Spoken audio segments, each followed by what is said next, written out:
Finally, Michael jumpa lagi satu produk yang baru selesai untuk bos Michael punya si hijau. Nah, lama tak jumpa si hijau, Lai. Say hi dengan kita punya follower semua.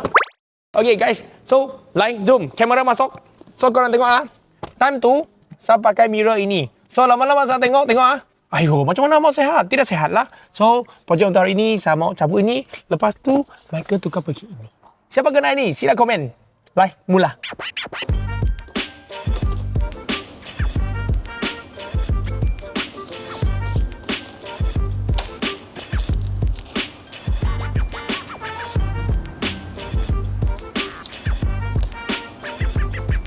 Okay, sini ada satu kabel. So, macam mana kita pasang? Senang aja guys. Ni plug masuk. Dan sini lagi. Ini yang dia punya remote. Lepas tu, satu lagi USB. USB plug in pergi sini. Macam ni. Okay, zoom. Masuk. Okay, jom. Steady. Settle. Adjust angle.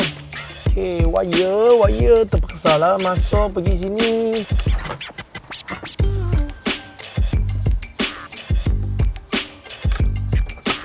Dia ada dua cara bagi korang tukar color. Satu pakai aplikasi, satu pakai remote.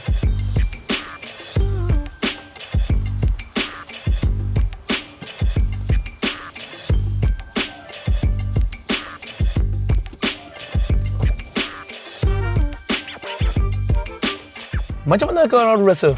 Cantik? Bagus daripada dulu punya kan? Kalau compare dua-dua, mana satu you lebih suka? I lebih suka ini. Sila komen. Terus ya.